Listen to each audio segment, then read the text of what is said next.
விமர்சன பதிவொன்று விடலாம் என்று நினைக்கிறேன். நீங்கள் உங்களுக்கு தெரியும், நேற்றைய தினம் பாராளுமன்றத்திலே நடந்த விவாதம் ஒன்றில் தனிப்பட்ட அது என்னோட பல தமிழ் மக்கள் முக்கியமாக என்னுடைய ஆதரவாளர்கள் தொடர்ந்து கேட்டிருந்தார்கள். நீங்கள் உங்களுடைய விடயம் மட்டும்தான் கதைக்கிறீர்கள். பொதுமக்களுடைய நான் பார்த்த ஒரு வைத்தியர், அவருடைய பேர் என்னவென்றால் என்னுடைய பதந்தர் என்று சொல்லப்படுகின்றவர். அவர் பேர் சொல்லி அவருக்கு கதைக்க பயன். பட் நான் அவர் என்னுடைய சீனியர் நல்ல அண்ணா அவரால் அவர் தன்னுடைய கதையிலே புத்தகத்திலே போட்டிருந்தார். ஒருத்தர் நான் ஸ்கிரீன்ஷாட் அடிச்சு வச்சிருக்கிறேன். அவன் பொதுமக்களுடைய கதைகளை கதைப்பான் எதிர்பார்த்தான், தன்னுடைய கதைகளை கற்றுன்னு. இந்த அடிப்படை அறிவுன்றது சரியான முக்கியம். அறிவு இருக்கலாம், அடிப்படை அறிவுன்றது அதை விட இந்த பேசிக் நாலேஜ்ன்றது சரியான முக்கியம். என்னென்றால் பாராளுமன்றத்துல கதைக்கிறதுக்கு இப்போ உதாரணத்துக்கு மூல் நிரப்பி விவாதங்கள் அல்லது அப்படின்னு சொல்லி கேள்வி பதில்கள், ஓரல் ஆன்சர்ஸ் அப்படின்னு சொல்லி பலதரப்பட்ட வகையான நேரம் ஒதுக்குற முறைமைகள் இருக்குது. எனக்கு ஒதுக்கப்பட்டது என்னுடைய சிறப்புரிமை மீறினர் சம்பந்தமாக என்னுடைய கருத்தை தெரிவிப்பதற்குரிய ஒரு சிறிய நேரம். அது மீண்டு விமல் ரத்நாயக அவர்களும் எதிர்கட்சியில் என்ற வீப்பும் அவர்களுடைய வாக்குவாதம் போனதை ஒழிய மற்றபடி எனக்காக 20 நிமிஷம் 30 நிமிஷம் ஒதுக்கப்படவில்லை. அதை தெளிவாக டாக்டர் பதந்தன் அண்ணா அவர்கள் விளங்கிக் கொள்ள வேண்டும். 5ஆம் தேதியிலிருந்து என்னுடைய நேரம் ஒதுக்கப்படும் என்று நினைக்கிறேன். அப்போது நேரம் ஒதுக்கப்படுகின்ற சந்தர்ப்பங்கள்ல நாங்கள் பொதுமக்களுடைய பிரச்சனை, முதலாவதாக வேலையேற்றப்பட்டதாரிகள் சம்பந்தமான பிரச்சனை, எத்தனையோ பனைகளோடைய பிரச்சனை, இவ்வளவு பிரச்சனை கதைக்கு இருக்கிறது. வைத்தியசாலைகள் சம்பந்தமான பிரச்சனை நாங்கள் கதைப்போம், அதற்குரிய பதில்களை கேட்டுக்கொள்வோம், அது வேற பிரச்சனை. ஆனால் மக்கள் ஒன்றை தெளிவாக விளங்கிக் கொள்ள வேண்டும். அரசியல், யாழ்ப்பாண மக்கள் அரசியலில் ஏமாற்றப்படுறார்களா அல்லது அர்ச்சுனான்ற ஒரு பிரமை உண்ட நாங்கள் ஒரு சில பேர் நான் பார்த்தேன், இந்த கண்ணாடி போட்ட யாழ்ப்பாண படியன் என்று சொல்லி ஒரு தம்பி அந்த அவர் வியூஸ் வேறணும் பண்றதுக்காண்டி அர்ச்சுனாவை வெளுத்து ரோட்ல சண்டை பிடிச்சது பிள்ளை. ஆனால் நாங்கள் அடுத்த பாராளுமன்றத்துல 5ஆம் தேதி காலமே சண்டை பிடித்தது என்ன, சரியா பிள்ளையாண்டது சம்பந்தமான விடயங்களை ஆராய்வோம். அது வரைக்கும் கொஞ்சம் அமைதியா இருந்தோம். தம்பி யாழ்ப்பாணம் படிக்கணும், இதை அதான் சில இடங்கள் சொல்லிப்பேன். போனை தூக்கி எல்லாரும் கருத்து சொல்ல வழிகிட்ட ஃபேஸ்புக்ல முழுக்க அல்லது யூடியூப்ல கருத்து சொல்றதா இருக்கும். ஸோ கருத்து சொல்லி கொஞ்சம் யோசிச்சு சொல்லணும். சும்மா அவங்களுடைய வியூஸ் வரணும் பண்றதுக்காண்டி ராமநாதனாவை எடுத்து கதைக்கிறது அவ்வளவு நல்லதில்லை. பரவாயில்ல, நீங்க போடுங்க, என்ன பற்றி போடுங்க, கொஞ்சம் உழைச்சிட்டு போங்க, no problem, it's okay, keep it. பிரச்சனைக்கு வருவோம். யாழ்ப்பாணம் திருவள்ளுவர் கலாச்சார மையம் அன்று ஒரு பெரிய டாபிக்கா வருது. நான் பார்த்தேன், இப்போ உள்ளூராட்சி சபையில வாக்குகளை கேட்கறதுக்காண்டி மக்கள் எடுத்துக்கொண்ட அதாவது மக்கள் சில மன்னிக்க வேண்டும், வாக்குகளை சேகரிப்பதற்காக அரசியல் கட்சிகள் எடுத்துக்கொண்ட டாபிக் எங்களுடைய மதிப்புக்குரிய அமைச்சர் சந்திரசேகரன் அவருடைய பெயரையும் அதுக்குள்ள ஜாயின் பண்ணி என்பிபி அரசாங்கம் யாழ்ப்பாணத்தை தன் கையகப்படுத்த வழிகிடுகிறதா, யாழ்ப்பாணம் அந்த எல்லாரும் கதைக்கிறோம், அவன் யாழ்ப்பாணம் அது இல்லாம பண்ணி சாதாரணமான இலங்கையின் ஒரு பகுதியாக கொண்டு வர முயல்கின்றதா என்ற சம்பந்தமான டாபிக்கள் நான் பார்த்தேன். ஐபிசி தமிழ்ல தம்பி உசாந்தன் கணக்கு கருத்துக்களை தெரிவித்திருந்தார். அதே மாதிரி CVK சிவஞானம் அவர்கள் முன்னாள் மாகாண சபை அவைத்தலைவர் நினைக்கிறேன், அவர்கள் கணக்கு கருத்துக்களை தெரிவித்திருந்தார். அப்படி பலதரப்பட்ட கருத்துக்கள் நான் பார்த்தேன்னா நான் அது சம்பந்தமான கருத்துக்களையும் தெரிவிக்கவில்லை. என்னென்றால் என்னுடைய மனதுல நான் கருத்துக்களை தெரிவிக்கிறதில்லை, நான் ஒரு சில முடிவு எடுத்துட்டேன். அந்த முடிவை நான் இப்பவே சொல்றேன். வடக்கு மாகாண சபை தேர்தல் முடிந்தா பிறகு முதலமைச்சர் பதவியை நான் ஏற்றுக்கொண்டா முதலாவதாக அந்த கலாச்சார மையத்தின் இது யார் எதிர்த்தாங்க என்ன பற்றி உங்களுக்கு நல்லாவே தெரியும், பொதுமக்களுக்கு என்ன பற்றி நல்லாவே தெரியும். யார் எதிர்த்தாலும், யார் கும்மி அடித்தாலும், யார் கோலாகலம் போட்டாலும் அந்த மன்றத்தினுடைய பெயர் யாழ்ப்பாண தமிழர் கலாச்சார மையம் என்று மாற்றப்படும். சரி, பிரச்சனைக்கு வருவோம். ஒன் பை ஸ்டெப் ஆராய்வோம். முதலாவது அது யாரால கொடுக்கப்பட்டன்னு பாத்தீங்கன்னா அது இந்திய அரசாங்கத்தால. ஆரோ ஒருவருடைய வீடியோ ஒன்றை பார்த்து நாங்கள் பிச்சை ஒன்றை கேட்கிறோம், ஆனால் பிச்சையை போட்டு தங்களுடைய பேரை வைக்க சொல்றார்கள், அப்படிப்பட்ட எங்களுக்கு பிச்சை தேவையில்லை என்று பலதரப்பட்ட கருத்துகள் பலதரமாக சொல்லிக் கொண்டாலும் தெளிவான விளக்கம் ஒன்றை வடிவாக சொல்றேன் உங்கள்கிட்ட கேட்டுக்கொள்ளும். என்னுடைய தரப்பு வாதங்களையும் விளக்கங்களையும் சொல்றேன். அந்த கலாச்சார மையம் சரியான முக்கியமான ஒன்று. ஏனென்றால் எந்த ஒரு கம்யூனிட்டி எடுத்து பாத்தீங்க, உதாரணத்துக்கு கேண்டி சிட்டி சென்டர் இருக்கு, அதாவது கேண்டி மத்திய நிலையம் மட்டும் இருக்கு, அங்கதான் கடைகள் கிடைத்தது. ஏன் அதே அவர்கள் குளக்கோட்டன் மத்திய நிலையம் என்று வைக்கல? ஏன் காண்டி ராசரான் என்ற ஒரு அரசி 6ஆம் விக்ரமவாகு சரி அவர்களுடைய வரலாற்று பேர்கள் எடுத்து பார்ப்போமே, குவேனி மத்திய நிலையம் என்று வைக்கல?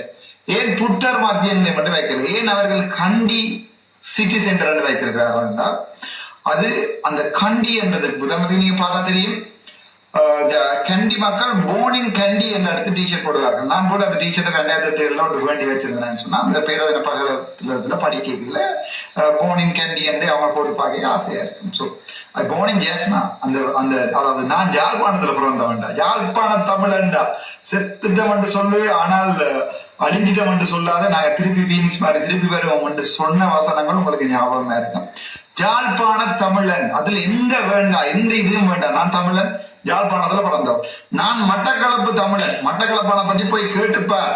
ஒவ்வொரு போராட்டத்திலையும் நாங்கள் மட்டக்களப்பு டீம் ரங்குதுன்னு சொன்னால் இல்ல, மட்டக்களப்பு அம்பாரப்படியில் அடிபட வாராங்க என்றால் ஆமிகார் 300 பேர் இருந்தா 3000 மாத்துவாங்க. அது வரலாறுடா, அதை விரும்பினா யாரையுமே மாத்திடாது. 30 வருட போராட்ட வரலாற்றுல மட்டக்களப்பான் வாரான் அடிபட என்று சொன்னால் திரும்பி ஓடின, அதாவது பெரிய பெரிய பெரிய என்ன சொல்றது ராணுவ பெரிய என்ன சொல்றது ஆளும உள்ளாக்களே பயந்த மட்டக்களப்பு டீம் வாங்கிட்டான், அம்பார டீம் வாங்கிட்டான். ஆனா அங்க ஒரு நாளும் இருக்கிறது யாழ்ப்பாண டீம் வாங்கிட்டான். உண்மை யாழ்ப்பாண மக்களுடைய கலாச்சாரம்ன்றது மாத்தலாது, எங்களுடைய மொழி நடைய மாத்தலாது, எங்களுடைய கலாச்சாரத்தை சில பேர் பாப்பீங்கன்னா அப்ப நீங்கள் ஐயா 38 வருஷம் வரைக்கும் கலாச்சாரத்தை நீங்கள் போய் பார்த்துனீங்களோ, நீங்கள் சில பேர் அப்படி கமெண்ட் பண்ணீங்கன்னா உங்களுக்கு அப்படி இப்படி என்று பலதரப்பட்டமான கொமெண்ட்கள் என்னண்டா,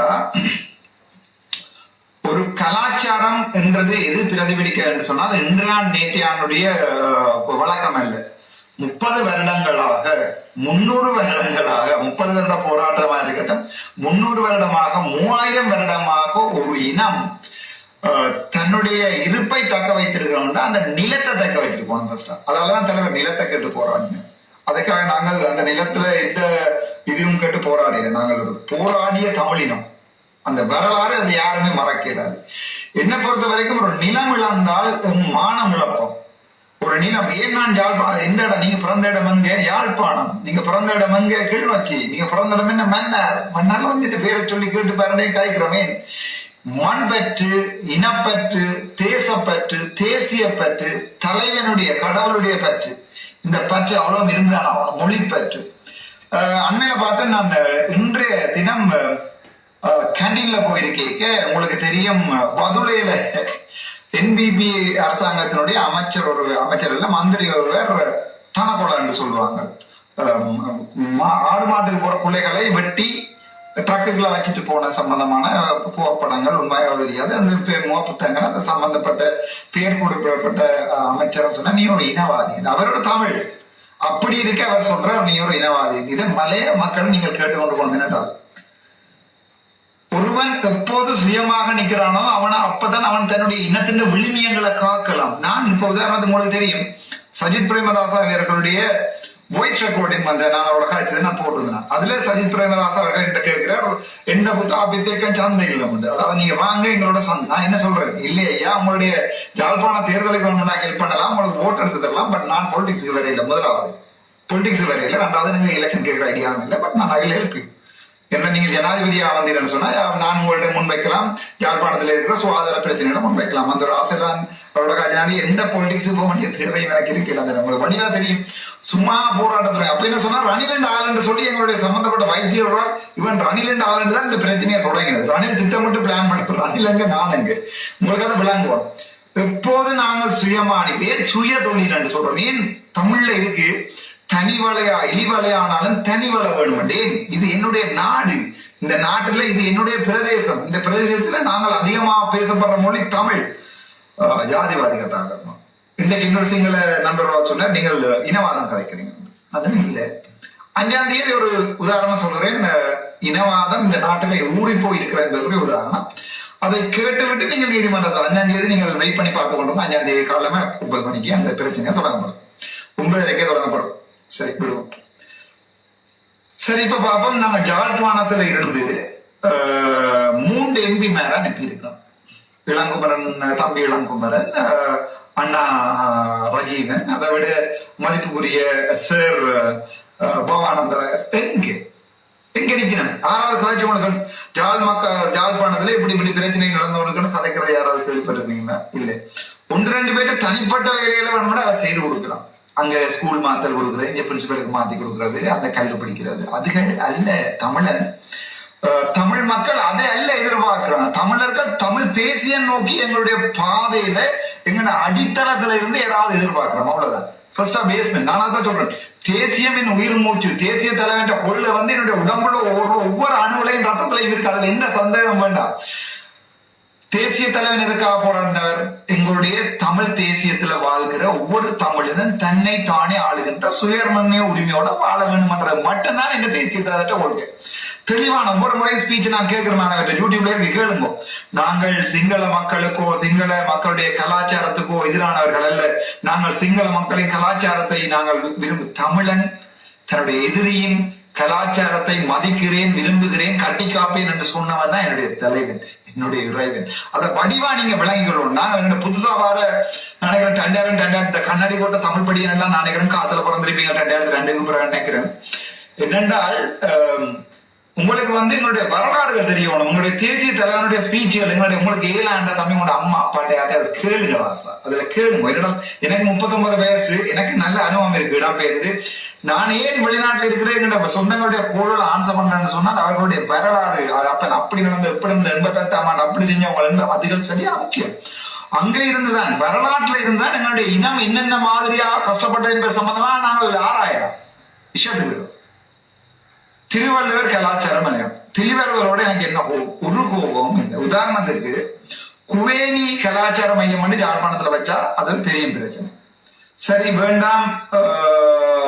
புத்தர் கலாச்சாரம் என்றால் அது மத பிரச்சனை. அது இப்ப எங்க இலங்கையில ஒரு விஷயம் ஒன்று இருக்கு என்னன்னு சொன்னால், மதங்கள் இனங்கள் சம்பந்தமாக ஒரு சமூகத்திலே நல்லிணக்கத்தை ஏற்படுத்தணும், புறவுகள் ஏற்படுத்தப்பட்ட சட்ட நடவடிக்கை எடுக்கப்படும். உண்மைதான். ஒரு பெரிய இனம் ஒரு சிறிய இனத்தை போட்டு நசிச்சு கொண்டிருக்கு. ஏன் நசிக்குது? நாங்கள் வெவ்வேறு மொழி பேசுறோம், எங்களுடைய கலாச்சாரம் அளிக்கிறார்கள். இந்தியாவில இருந்துதான் முழு கஞ்சா கொண்டு வரார்கள். அதுக்கு பொறுப்பா வந்து நீங்க பார்த்தா தெரியும், கொள்ளையல் மன்னர் நீதிமன்றத்துக்குள்ள பிடிச்சார்கள் யாரு என்றது உங்களுக்கு வடிவாக தெரியும். அந்த சுடப்பட்டு அந்த சுட்டப்பட்ட கடற்படை சிப்பாய் சிஐடி அது உங்களுக்கு வடிவாக தெரியும். எங்கன தமிழருடைய பண்பாடு இப்ப காலங்காலமா உங்களுக்கு தெரியும். இந்த யூடியூப்ல தமிழருடைய பண்பாடு காலங்காலமாக சிங்களத்தால் கட்டி அழிக்கப்படும் அந்த விஷயத்தை நான் சொல்ல வரையில. இப்ப என்பிபி அரசாங்கம் சம்பந்தமா தான் என்னுடைய கதை. ஏன் அதை திருவள்ளுவர் என்று மாற்ற வேணும்? முதலாவது. 2வது, நாங்கள் எங்களுடைய பிரதேசத்துக்குரிய ஒரு அமைச்சராக இருக்கின்றால் அவருக்கு ஒரு நல்ல மொழி வளம் இருக்கும். முதலில் இருந்த அமைச்சர் உங்களுக்கு தெரியும், அரசோட ஒரு ஒட்டுக்குழுவா இயங்கிய ஒரு ஆள் தான் அமைச்சராக இருந்தார்.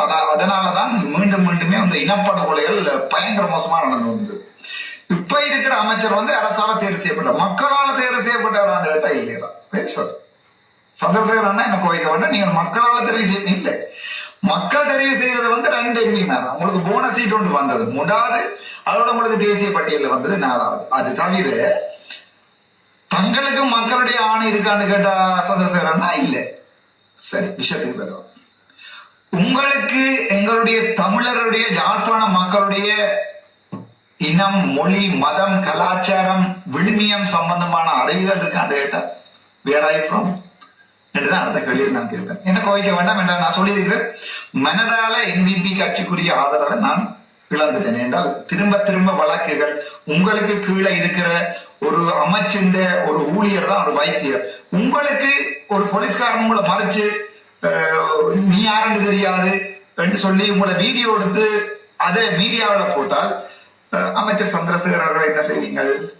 உடனே பாதுகாப்பு அடிச்சு வேணா தூக்கி வேற எங்கேயாவது விநாயகன் செய்வீங்களோ இல்லையோ?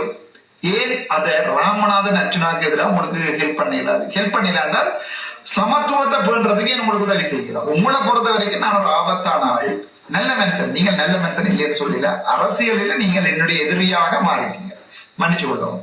இளங்குமரனா இருக்கட்டும், ரஜீவனாவா இருக்கட்டும், சேரா இருக்கட்டும், அமைச்சர் சந்திரசேகர் ஐயா அவர்களா இருக்கட்டும், அரசியலில் நான் சரியான வெளிப்படையானால் அண்ணா என்று சொல்லி நான் உங்களோட ஒரு வசனம் கதைச்சால் அதுக்குரிய அன்பும் ஆழமும் உங்களுடைய இதயத்தை பிளந்தோட போற அளவுக்கு என்னுடைய அன்பு உங்கள இருக்கும். ஆனா அண்ணா நாங்க இந்தியிலிருந்து எதிரி என்று சொன்னா எதிர்தான். அதுக்கு பிறகு நாங்கள் பார்லமெண்ட்ல கண்டாக கதைப்பேன். அவ்வளவுதான். ஏன் இதை சொல்லுவேன் என்று சொன்னால், ஒரு தமிழ் பாராளுமன்ற எம்பி எனக்கும் கதைக்க நேரம் கொடுக்கிறோம்னா நீங்கள் எனக்கு உதவி செய்வதற்கு ட்ரை பண்ணீங்க, நான் இல்லை என்று சொல்லிடுறேன். ஆனா சில விஷயங்கள் நீங்க எனக்கு சொல்லி தந்தீங்க. உங்களுடைய அரசியல் அறிவுன்றது வேற, உங்களுடைய அனுபவம்ன்ற வேற, நீங்களுடைய அப்பாட வயசுக்கு ஒப்பானவர், அதுல எந்த சந்தேகமே இல்லை. அமைச்சர் சந்திரசேகர் அண்ணா அவர்களுக்கு என்ன பொறுத்தவரைக்கும் உங்களோட பாசமான ஒரு அண்ணான்ற ஒரு மதிப்பு எனக்கு இருக்குது. அது உங்களை அண்ணாண்டு கூப்பிடுறதுன்னு காரணம் உங்களுடைய வயசை குறைப்பதற்காக இல்லை. இப்ப தம்பி இளங்குமரன் சொல்றது மாதிரி, ரஜீவன் அண்ணான்னு சொல்ற மாதிரி உங்களுக்கும் ஒரு மதிப்புக்குரிய ஐயான்னு சொல்றேன். நான் உங்களோட மதிப்பா தான் கதை கொள்ள அப்படி. ஆனா இந்த மனசுல ஆழமான பாசம் இருக்கு உங்கள்ட்ட. என்னோட உங்களுடைய முகம், நீங்கள் கண்டு சிரிக்கிற விதம், நீங்கள் என்னோட ஹொரோல்ல நடந்து கொள்ற விதம், நீங்க போன் பண்ணினா ஆன்சர் பண்ற அடுத்த செகண்ட்ல அவ்வளவு ஆன்சர் பண்ணீங்க. ஒரு ஆளோட போன் நம்பர் கேட்டா அடுத்த செகண்ட்ல வரும். உங்களோட அளவுக்கு யாருமே மீட் பண்ணிடல. அது ஒரு பப்ளிக் ரிலேஷன்ஷிப்ல நான் இல்லையான்னு சொல்லுவேன். ஆனால் நான் ஏன் கேட்கிறேன்னா, உங்களுக்கு தெரியும், பொதுமக்களுக்கு மத விளங்கணும். நாங்கள் ஒரு அடிப்படையில ஒரு நட்பு அடிப்படையில தான் டிசிசி மீட்டிங்ல இருந்து நாங்கள் விளங்கலாம். நான் உங்களுக்கு தெளிவா சொல்லியிருக்கிறேன். ஆக்களுக்கு முன்னால் நான் உங்களுக்கு மதிப்புக்குரிய அமைச்சர் அவர்களுக்கு பிள்ளையான விடயங்கள் நான் கருத்தை நீங்க தாண்டிக்கலாம், சரியான விடயங்கள் தாண்டிக்க சப்போர்ட் பண்ணுவோம். அப்பதான் நாங்கள் ஒரு அரசு இயந்திரத்தை வடிவா வடக்கு கிழக்குல கொண்டு போகலாம். சம்பந்தப்பட்ட அந்த திருவள்ளுவர் 26ஆம் தேதி ஒரு விழாவும் நடக்க, அதுக்கும் நீங்க எனக்கு இன்வைட் பண்ணீங்க. அது உண்மையாவே பெரிய நன்றி. இதை பொதுமக்களுக்கு ஏன் சொல்றேன் என்றால், உங்கள ஏதாவது தனிப்பட்ட கால்புரட்சியா, அல்லது இளங்குமரன்ல ஏதாவது கால்புரட்சியா, அல்லது ரஜீவண்ணாவில அல்லது எங்கிட்ட பானந்தராசில ஏதாவது கால்புரட்சி கேட்டா உங்களோட மனசை கேட்டு பார்த்துட்டு என்னோட இன்டர்வியூ வேற எடுத்தே சொல்லுங்க. அர்ச்சனா அவங்களோட எப்படி பழகுறாங்க. ஆனா அது வேற பிரச்சனை. அது எங்களுக்கு தனிப்பட்ட உறவு. இங்க தமிழ் மக்களுடைய பிரச்சனை பார்க்க நாங்கள் எங்களுடைய சுயலாபங்களை பார்க்கிறாரு. அப்படி பார்க்கல நீங்கள் உங்களுக்கு தெரியும், எத்தனையோ அரசியல்வாதிகள் கதை சொல்லிக் கொண்டிருக்கணும். இப்ப அடுத்த உள்ளூராட்சி சபை தேர்தல் வரப்போகுது. அங்க நீங்களும் ஃபைட் பண்ண போறீங்க, நானும் ஃபைட் பண்ண போறேன். வெவ்வேறு அரசியல் கட்சியிலும் ஃபைட் பண்ண போகுது. நான் உங்களுக்கு மனசால ஒரு ஆதரவு கொடுத்தினான், அந்த மாதிரி நான் தெளிவா சொல்லியிருக்கிறேன். அனுரவுக்காக சாரத்துக்கும் சேரா என்று சொல்லி தெளிவா சொல்லிக்கிறேன் என்றால், செய்கின்ற நல்ல விடயங்களுக்கு மாத்திரம் சொன்னானோ இல்லையோ ரைட், அந்த கன்சார்ட்டையும் எடுத்துட்டாரு. இப்ப உங்களுக்கு பார்த்தா தெரியும், யாழ்ப்பாணத்துல இப்ப நடக்கிற இஷ்யூஸ் அது சம்பந்தமா கதைப்போம். வெயிட், இப்ப இந்த யாழ்ப்பாணத்துல நடக்கிற இந்த இஷ்யூக்கள்ல முதலாவது பிரச்சனை இந்த திருவள்ளுவர் மண்டபத்தினுடைய பிரச்சனையை பெரிய பிரச்சனையா மாத்திருக்காங்க. அது உங்களுக்கு வடிவா தெரியும். அதுல உங்களுடைய பேரும் அடிபடுது. என்னென்றால், எங்களுடைய யாழ் மக்களுடைய பண்பாடு, கலாச்சாரம், தமிழ் மொழி, எங்களுடைய விழுமியங்கள், நீங்க சொன்னீங்க இந்த ட்ரெடிஷன் சொல்லி சொன்னீங்களே, பாராளுமன்றத்துக்கு ஒரு ட்ரெடிஷன் இருக்கிற மாதிரி யாழ்ப்பாணத்துக்கு ஒரு ட்ரெடிஷன் இருக்குது ஐயா. நல்லூர் திருவிழாவுக்கு எப்படி போகணும் என்ற விழுமியங்களை உங்களுக்கு தெரிஞ்சிருக்குமான்னு கேட்டால் அது எனக்கு கேள்விக்குறி. என்றால் நீங்கள் யாழ்ப்பாணத்துல பிறக்கிறது. ஆனால் என்ன பார்த்தீங்கன்னா, நான் ஹட்டன்ல அது டன்பாரா இருக்கட்டும், டிக்கோயாவா இருக்கட்டும், நோவூடா இருக்கட்டும், தலவாக்கொள்ளையா இருக்கட்டும், மல்லிகைப்பூ சந்தியா இருக்கட்டும், இல்லாட்டி மாளிகாப்பள்ளியாவுக்கு மேலேயா இருக்கட்டும், எங்கே இருந்தாலும் என்னுடைய கால் பதியாத இடங்களே இல்லை. அது நுவர்லியாவா இருக்கலாம், மஸ்கலியாவா இருக்கலாம், மஸ்கலியா டேமா இருக்கலாம், நோவுட் எங்க என்னுடைய கால் பதியாத தடங்களே இல்லை. ஆனா நான் மலையத்து உரிமை கொண்டாட இயலாது. ஏனென்றால் மலையத்துக்கு நான் ஒரு வந்தேறு குடி, யாழ்ப்பாணத்துக்கு நீங்கள் ஒரு வந்தேறு குடி. அதை நீங்கள் வடிவா பழகி கொள்ளணும். அப்ப நான் மலையத்துல கட்டன்ல இருக்கிற ஒரு கலாச்சார நிலையம் கொண்ட நான் திருவள்ளுவர் கலாச்சார நிலையமாக மாற்ற மாட்டேன். நான் என்ன செய்வேன் சொன்னால், ஹட்டன் மத்திய பேருந்து நிலையம் என்று இருக்கு, உங்களுக்கு தெரியும். தலவாக்கலை மத்திய பேருந்து நிலையம் என்று இருக்கு, தலவாக்கலை மத்திய கல்லூரி இருக்கு, மஸ்கலியா மத்திய கல்லூரி இருக்கும். எங்கேயாவது திருவள்ளுவர் மத்திய கல்லூரி இருக்கா ஐயா? திருவள்ளுவர் மத்திய கலாச்சார நிலையம் இருக்கா? இல்லை. அங்கதான் பிரச்சனை. ஏனென்றால், நீங்கள் யாழ்ப்பாணத்துக்கு வரைக்கும் யாழ்ப்பாணனாக மாறிவிட வேண்டிய தேவை உங்களுக்கு அரசியல் ரீதியா கட்டாயம் இருக்கு. அதே மாதிரி ஒரு பேர் பலக சூட்டேக்க தமிழ் மக்களுடைய மனசை பாதிக்காத அளவுக்கு ஒரு அமைச்சரா, நான் ஒரு அமைச்சரா அன்றைக்கு நின்று இருந்தா சொல்லியிருப்பேன், கரெக்ட், அந்த போட்டு கரெக்ட், அந்த போட் பிழை, அந்த போட்டு உங்களுக்கு ஒரு நாளுமே சாம்பிள் அனுப்பலையா? சாம்பிள் அனுப்பப்படும். என்னென்றால், நீங்களும் பாவம், நீங்கள் இப்ப அரசு நிகழ்ச்சி நிரலுக்குள்ள அடிக்கப்படுற ஒரு போல், அவ்வளவுதான். யாரோ போல் போட யாரோ பேக் பண்ணிக்க, எங்களுடைய மதிப்புக்குரிய ஜனாதிபதி அடிக்கிற திசையில தான் நீங்க போகணும். உங்களால ஒன்றுமே செய்யல. நீங்க பாவம். தம்பி இளங்குமரன் அவர் வந்து லைன்ல இருக்கிற ஒரு கல்லு. அது உள்ளுக்குள்ள வருதா வெளியே வருதான்னு ஆட்டவே இல்லாது. லைன்ல இருக்கிற மற்ற 3 எம்பிமாரும் வந்து ஒரு கிரிக்கெட் கிரவுண்ட்ல லைன்ல இருக்கிற கல் ஆட்டவே இல்லாது. நீங்களை பொறுத்த வரைக்கும் போல் நீங்க பரப்பீங்க, ஏன்னா நீங்க அமைச்சர். அவையால ஆடவும் இல்லாத அசையவும் இல்லாத அப்படியே இருக்கத்தான். அப்ப நாங்கள் இந்த அனுர அரசாங்கம் இப்ப என்ன செய்யுதுன்னு சொன்னால், ஜாதிவாதி ஆண்டுவோம் நவையாவை, அதாவது வந்து இனம் மதம் மொழி கதைக்கிற அரசாங்கம் அல்ல நாங்கள் என்று சொல்லிக் கொண்டு தமிழ்நாட்டு பொருளை மெல்ல மெல்லமா நசுக்குது. அவர் என்ன செய்யறாரு என்றால், இலங்கையில யாழ்ப்பாணம் ஒன்றுதான், கண்டியும் ஒன்றுதான், எல்லாமே சிங்கள மக்களுடைய ஒரு பிரதேசம் தான் என்று சொல்லி அதை மாற்றதுக்குரிய மெல்லிய செயற்பாடு ஃபர்ஸ்ட் ஓபன் போல் தான். நீங்க அதை தமிழ் மக்கள் எப்ப விளங்கி கொள்ளலையோ அன்றைக்கு இந்த முறை உள்ளூராட்சி சபையில விளப்போன்ற ஒவ்வொரு ஓட்டுகளும் ஒரு பாரதூரமான பின்விளைவுகளை தமிழர்களை கொண்டு வரும். நாங்கள் வளர எதிர்பார்க்கிறேன் என்றால், ஏதாவது ஒரு பகவான், இந்தியாவில இருந்து எத்தனையோ பகவான் வந்திருக்கேன், நான் பேரை சொல்லி எத்தனையோ பகவான்கள் வந்து ஆடி கூத்தாடி கடைசியா ஒரு நாள் கள்ளச்சாமி என்ற பெயர் எடுத்துக்கொண்டு வழக்கல் போட்டே போயிருக்கிறேன். உங்களுக்கு தெரியும், நித்யானந்த மீனாட்சி அந்த ஜோக்கும் உங்களுக்கு தெரியும். அதே மாதிரி ஜாழ்ப்பாணத்தை பொறுத்த வரைக்கும் நீங்கள் புதுசா வந்து ஒரு பகவான், நீங்கள் 3-4 பேருமே பகவான்கள். நீங்கள் அருள் கொடுக்கலாம், அருள் பாலிக்கலாம், எல்லாமே பாலிக்கலாம், எல்லாமே ஒரு நாள் ஒரு கூட்டாக உடையப்படும். அப்போ உடையப்படைக்கு தமிழருடைய ஜாழ்ப்பாண தமிழருடைய கிளிநொச்சி முல்லைத்தீவுக்கு தமிழ் பேசுகிற தமிழ் இனங்களுடைய, முக்கியமா ஜாழ்ப்பாணத்துல வசிக்கிற முஸ்லிம் மக்களுடைய, மன்னார்ல வாழ்ற முஸ்லிம் மக்களுடைய அபிலாசைகள் எல்லாம் நாங்கள் ஒரு இனம் மொழி வாதம் கதைக்கிற அரசாங்கம் இல்லை என்று எப்ப சொல்லலாம் என்றால், நீங்கள் ஒரு நினைக்கிறோம் 25 அமைச்சர்களையோ 15 அமைச்சர்கள்ல 3 அமைச்சர்கள் 2 தமிழும் 2 முஸ்லிம் அமைச்சர்களையும் போட்டிருந்தா நான் ஏற்றுக்கொள்வேன். அது பிரச்சனை. ஜாழ்ப்பாணத்துல 4 பேர் இருக்கிறோம், நீங்க இருக்கிறீங்க. அதுல ஏன் பவானந்த ராயசருக்கு ஒரு எம்பி ஒரு மினிஸ்டர் போஸ்ட் கொடுக்கலாம், ஏன் பவானந்த ராயசருக்கு 7 ஆண்டு சொல்றீங்க, நீங்க ஒன்னே செய்யலாம். அப்பே அவரை நீங்கள் பாராளுமன்ற தேர்தலில் இடம்பெறுத்தீங்க. ஏன்னா உங்களுக்கு ஓட் வேணும். ஜாழ்ப்பாண மக்கள் அவருடைய வைத்தியசாலை டிப்யூட்டரேட்டர் என்ற போஸ்டுக்காக போடுவார்கள் என்ற உங்களுடைய கணிப்பு தெளிவாக தான் இருந்தது. ஆனால் பவானந்தராய யாருன்னு கேட்டால் யாருக்குமே தெரியாது. வைத்தியர் பவானந்தராய யாருன்னு கேட்டால் யாருக்குமே தெரியாது. அதான் உண்மை. தம்பி இளங்குமரனை பார்ப்போம். இளங்குமரனுடைய தகவலை பற்றி நான் கதைக்கல, யாரையுமே குறைக்கவும் இல்லை. கெப்பாசிட்டி, தமிழ் மக்களுக்குடைய பிரச்சனைகளை தீர்க்கின்ற கல்லு பிடிப்பதில்ல கெப்பாசிட்டி, அது கூட வடிவ வளையும் கொள்ளும். கல்லு பிடிப்பது, மணல் பிடிப்பதெல்லாம் போலீஸ்காரன் வேலை. தமிழ் மக்களுடைய பிரச்சனைகளை கதைத்து, இப்ப பட்டதாரி இளைஞர்கள் வந்து ஒரு பட்டதாரி பட்டம் பெறாத ஒருவரிடம் போய் எப்படி தன்னுடைய குறைகளை சொல்லி அழுவது. எனக்கு ஒரு சின்ன கவலை என்னென்றால், பல்லு வலியும் ஏதோ வலியும் அவனுக்கு வந்தா மட்டும் தான் தெரியும்னு சொல்வார்கள். சோ ஒரு வலிக்குமே தெரியாத ஒரு ஆள்கிட்ட போய் அதெல்லாம் பிரச்சனை இல்லை, நாங்கள் எல்லாம் செய்வோம் என்பது அல்ல ஒரு எம்பியினுடைய பதில். நான் ஒரு அரசாங்கத்தின் பிரதிபலிக்கிற எம்பியாக இருந்தால் அவர்களுடைய ஃபுல் டீட்டெயில் எடுத்திருப்பேன். ஆனால் இருந்தும் நான் எடுத்து வைத்திருக்கிறேன், அது சம்பந்தமாக கலப்போம். 2வது, ஒரு பட்டதாரி எவ்வளவு கஷ்டப்படுறான், ஒரு பட்டதாரி எங்கெங்க எல்லாம் போய் பிச்சை எடுக்கிறான், எங்கெங்க கூலி வேலை செய்யறான்ற வழி 2005ஆம் ஆண்டு எக்ஸாம் எடுத்து போட்டு ஸ்ரீலங்கா இன்சூரன்ஸ்ல பிரதீபன் சயந்தன் அவர்களுடைய தம்பிக்கா அண்ணா தம்பி தெரியுது, பிரதீபன் என்ற ஒரு ஆள் ஸ்ரீலங்கா இன்சூரன்ஸ் முதல் அவர் பை பண்ணது செரிங்கோ இன்சூரன்ஸ்ல மெடிசின் எந்த பண்ணினா பிறகும் அந்த இருக்கிற 1 வருஷத்துல போய் ஏதாவது உழைக்கோன் பண்றதுக்காண்டி இன்சூரன்ஸுக்கு பிரீமியம் எடுக்கிறதுக்கு சேர்ந்துறாங்க. எடுக்கிற ஒரு ஏஜெண்டா சேர்ந்து அவரோட மீட்டிங்களுக்கு போய் ஒரு ஜோப்பும் கேவலமான ஜோப் இல்லை என்ன பொறுத்தவரை. எனக்கு எல்லா ஜோப்பும் செய்து பார்க்கணும் ஆசை, ஒரு சில ஜோப்புகளை விட்டு உங்களுக்கு அது வடிவா விளங்கும். அது நாங்க செய்த ஜோப்பு இல்லை, ஆனா எந்த டபுள் மீனிங் இல்லை. சரி, இப்ப எனக்கு என்னென்றால், எங்களுடைய தம்பி இளங்குமரன் அவர்களுக்காக இருக்கிற அண்ணா ரஜீவன் அவர்கள் தூர நோக்காக மக்களுடைய பிரச்சனைகளை தீர்க்கிற அளவுக்கு ஏதாவது திட்டங்கள் இருக்கிறான்னு கேட்டால் இல்லை. திட்டங்கள் இருக்கிறார்கள், மக்கள் நிராகரித்திருக்கிறார்கள். உதாரணத்துக்கு பார்த்தா தெரியும், தெள்ள தெளிவாக மான் கட்சியை வந்து தெள்ள தெளிவாக நிராகரிச்சு. நீங்க எழும்பையில் ஆளுங்க நிராகரி. இப்பதான் அவர்கள் அடி என்றால் பயங்கர அடி விழுந்துட்டோம்.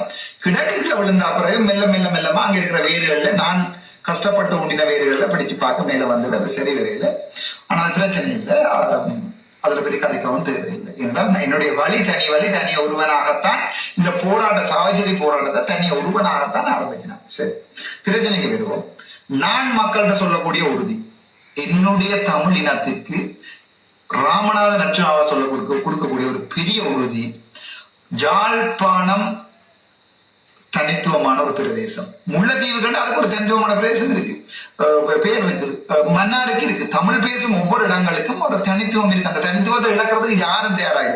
கண்டி சிட்டி சென்டரை யாராவது 6ஆம் விக்ரமமாக சிட்டி சென்டர் மாற்றுவார்களா இருந்தால், யாழ்ப்பாணத்தில் இருக்கிற கலாச்சார மையத்தை, அதுவும் தெளிவா சொல்றோம், அது ஒரு கலாச்சார மையம் அல்லது பண்பாடு கலாச்சாரம். பண்பாடு என்றா என்ன, விழுமியம் என்றா என்ன, கலாச்சாரம் என்றா என்ன, ஒரு பண்பாடு சம்பந்தமாக நாங்கள் ஏதாவது அறிவுகள் வைத்திருக்கிறோமா? நாங்கள் ஒரு அமைச்சரா வரைக்கும் எம்பியா வரைக்கும் நாங்கள் பலதரப்பட்ட அறிவுகள் எடுத்துக்கொள்ளணும்.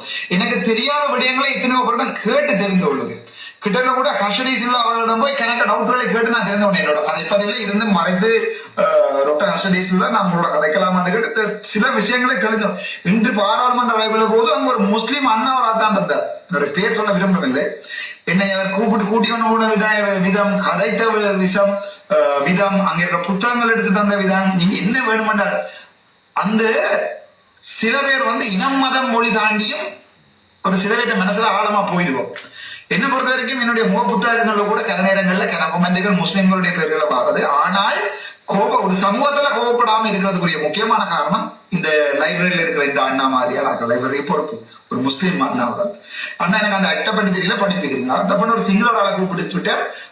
டாக்டருக்கு நீங்கள் எங்களுடைய ஆக்டுகள் அதுகள் இந்த சம்பந்தம் முக்கியமான. இப்ப நான் வீட்டை வந்து அங்கே பார்க்கணும். இப்ப அவ்வளவு பிடிஎஃப்ல வந்திருக்கு சகல அந்த அது அவர் செய்யறாங்க. அவர் சொல்லிக்கலாம் நீங்க ஒரு ரிக்வஸ்ட் எழுதிட்டாங்க. அதுதான் எங்களுடைய யாழ்ப்பாணம் தாக்கல் செய்யற வேலை. நான் முஸ்லீம்களை தூக்கி பிடிக்கிறதாலேயோ தமிழ் மக்களை குறைத்து எங்களுடைய யாழ்ப்பாணத்திலேயோ அல்லது தமிழாக்கள் செய்யற வேலை என்றால் அதுல பெருமாறான ஒரு கேட்டால் நான் ரிக்வஸ்ட் எழுதி கொடுத்துட்டு போங்க நான் பாக்குறேன். இந்த ரிக்வஸ்ட வச்சிருப்பீங்க இன்னன்ற இடத்துல மேசேஜ் அது அவுட்டுக்கு போய்க்கல அந்த சிலரம் ரிக்வஸ்ட் கொடுத்தா சேர்த்து போய் நான் இப்ப கார் ரிப்பாடி போட்டு வந்து மேல்மாடியில இருந்தோண்டு ஓபன் பண்றேன். வாட்ஸ்அப்ல அவ்வளவுமே வந்துருக்கு. நான் கேட்ட அவ்வளவுமே வாட்ஸ்அப்ல வந்திருக்கு. அது என்னென்றால் இனம் மதம் மொழி ஒரு பிரச்சனையே இல்லை. நான் முஸ்லிம் மக்களுடைய பள்ளிகளை கூட திருத்துறதுக்கும் எல்லாத்துக்குமே நான் பாடுபடுவேன். ஏனென்றால் அது அவர்களுடைய கலாச்சாரத்தை அவர்கள் பின்பற்ற வேண்டும். முஸ்லிம் மக்கள் தங்களுடைய கலாச்சாரத்தை எங்களுக்கு திணிக்க வழிகிட்டதான் பிள்ளை. தமிழனுடைய வேண்டிய முஸ்லீமை பிடிச்சு வேட்டியை கட்டி நீ வேட்டியோட போக மாட்டேதான் பிள்ளை. நீ வா மச்சான் ஒரு நாளைக்கு எங்களோட வேட்டியை கட்டி நான் வாரணும் குர்ஆன் ஓதுறேன்னு சொல்றதுதான் ஒரு மத ஒற்றுமை. அந்த மத ஒற்றுமை எப்ப வரும் என்று சொன்னால் எங்களுக்குள்ள ஒரு பரஸ்பரம் ஒரு புரிந்துணர்வு வந்தால் ஒரு கொமெண்ட் பண்றதாலேயோ சஜித்துல கல்யாண நாடுகள் என்றாலேயோ டெய்லி திட்டுறதால அந்த மத ஒற்றுமை ரசா ஒரு நாளுமே வராது. அஸ்ஸலாமு அலைக்கும் வரஹ்மத்துல்லாஹி வபரகாத்துஹு என்று சொல்ல தெரிஞ்ச தமிழன் நான். அதுல எல்லா பிரச்சனையும் முழுக்க வேண்டாம். இதே நான் திருமுறை திருமந்திரம் திருவம்பாவை விடிய செவ்வாய்க்கிழமை இப்ப வருது சிவராத்திரி விடிய காலம் பனிக்குளிர்களை மணி அடிச்சு கொண்டு சமூதி கொண்டு போன அதுதான் நான் இல்லைன்னு சொல்லல. ஆனால் திருக்குர்ஆனையும் படித்திருக்கிறேன், பைபிளையும் படித்திருக்கிறேன். இப்ப கூட ஆஷ் ஃப்ரைடே நீங்க கூட்டியில போறீங்கன்னு சொன்னா நான் வரேன். நான் இயேசுவாக கதாபாத்திரம் என்று நடத்தி கொண்ட காலங்களும் இருக்குது பள்ளிக்கூடங்கள். சரி, திருமறை கலாமன்றம் ஒன்று இருக்கிறது, போய் பார்க்கலாம். பழைய திருமறை கலாமன்றம் என்னுடைய நண்பன் டெனிஷியஸ் கனியூட் அரவிந்தராஜோடு நான் போய் அங்க எத்தனையோ விடயங்கள்ல அவரோட சேர்ந்து காலேஜ் அதோட என்னுடைய முஸ்லீம் ஃப்ரெண்ட் அதோட என்னோட குழந்தை பிள்ளையில என்னுடைய பெஸ்ட் ஃப்ரெண்ட் டெனியஸ் கனியூட் அரவிந்தராஜ் ஒரு கிறிஸ்டியன். இப்ப நான் கதைக்கிறீங்களா வேறு பிரச்சனை. ரெண்டாவது துஷாரான்னு சொல்லி என்னுடைய முன்வீட்டு பிள்ளை சேம் ஏஜ் ஒண்டா நான் நினைக்கிறேன் ஒரே ஏஜ். அவர் ரெண்டு பேரும் கிறிஸ்டியன்ஸ், நான் ஹிந்து. ஆனால் என்னுடைய பாலிய தோழர்கள் இன்று வரைக்கும் தோழர்கள் என்று கேட்டால் அவங்க வாழ்க்கையில மறைக்கலாம். ஆனால் கிறிஸ்டியன்ஸ் யாழ்ப்பாணம் பெரியவளாம பிறந்த என்னுடைய சொந்தக்காரரும் கூட அதான் கிடையாது.